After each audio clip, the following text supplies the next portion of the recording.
तुम्हारी पीठ पर लिखा मेरा नाम। लेखिका सुषमा गुप्ता। मेरे दोस्त, मेरे हमसफर अतुल के नाम। अध्याय 1। तुम उस कयामत के दिन रो लेना। और एक दिन अहंकार में लिप्त हो उसे लगने लगा कि वो कोई महान मैजिशियन है, कि लोग उसके बहरूप में फंस उसके प्रेम में गिरते हैं और फिर गिरते ही चले जाते हैं। मगर दरअसल उसकी खाल पतली होती जा रही थी, इतनी पतली कि अपनी उधड़ी हुई आत्मा उसे आईने में दिखने लगी थी। कहानी अपनी लौ में लुप लुप करके सुलग रही थी कि अचानक छोटे लड़के ने मुझे बीच में टोक कर पूछा, आप जिसे प्यार करती थी वो अब कहाँ है? पता नहीं, मैंने कंधे उचकाकर लापरवाही से कहा। आपने जानने की कोशिश नहीं की? इच्छा नहीं हुई। आप अब उससे नफरत करती हो? बिल्कुल नहीं। उसको कभी बद्दुआ न दी? नहीं, कभी नहीं। बल्कि मैंने हमेशा दिल से दुआ की कि उसकी उम्र बेहद लंबी हो, इतनी लंबी कि उसके शरीर के सब अंग काम करना बंद भले ही कर दें, पर उसका दिमाग पूरी तरह सक्रिय रहे, साल दर साल, बहुत सारे साल। ओ, वो छोटा लड़का कुछ कदम पीछे हटता हुआ बोला। क्या हुआ? ऐसा कहते हुए आप खुद एक अजीब डरावनी जादूगरनी लग रही थी। मैं चौंक गई। उठकर खुद को आईने में देखा।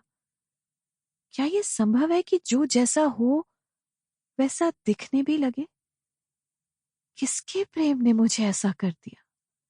मेरा गुस्सा और झुंझलाहट अब सुलगने लगे थे। क्या देख रही हैं आप आईने में? वैसे क्या मैंने आपको कभी कहा है कि आप बेहद सुंदर हैं? छोटे लड़के ने मुझे एकटक देखते हुए पूछा। सुंदर? मैं बुदबुदाई। मैं चेहरे पर उंगली फिराते कुछ देर सोचती रही। फिर पलटकर तमतमाते हुए मैंने धूर्त जादूगरनी की तरह छड़ी घुमाई और उस छोटे से लड़के को गायब कर दिया। उसकी जगह खड़ा था अब एक परिपक्व आदमी। कम से कम उस लड़के को तो अब यही लग रहा था कि वो एक परिपक्व आदमी है। तुम कुछ सीखने आए थे ना? मैंने कड़े शब्दों में कहा तो वो जैसे नींद से जागा। ओ हाँ, आप उस जादूगरनी की कहानी सुना रही थी जिसके प्रेम में सब पड़ जाते हैं। मुझे वही जादू सीखना है। मैं एक लड़की से बेहद प्यार करता हूं, पर वो शायद मुझसे उतना प्यार नहीं करती। मैं चाहता हूं कि वो भी मुझे वैसे ही प्यार करे जैसे मैं उसे करता हूं। तुमको मोहब्बत में कुफ्र करना होगा। मोहब्बत तो पाक होती है। मैंने लड़के को घूर कर देखा और तीखी आवाज में कहा, तुमको सीखना है कि नहीं? सीखना है ना, मैं उसको बहुत चाहता हूं। मैं महसूस करता हूं जैसे मैं उसका ही हिस्सा हूं। पर वो अजीब बर्ताव करती है। कभी बहुत मोहब्बत से पेश आती है, कभी एकदम नकार देती है, जैसे मेरे वजूद की कोई अहमियत ही नहीं। कभी लंबी बातें करती है, कभी महीनों जवाब ही नहीं देती। मैं पागल सा होता जा रहा हूं। उसकी बेबसी उसकी आवाज से भी भारी थी। उफ, ये बेचारगी। मुझे बड़ी कोफ्त हुई। हाँ, तो यही होना है तुम्हारे साथ।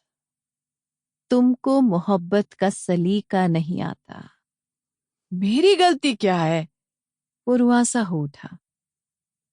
तुमको हमेशा एक हड़बड़ी सी रहती थी, हर शय को इस्तेमाल करने की। जैसे फौरन इस्तेमाल न की तो वो नष्ट हो जाएगी।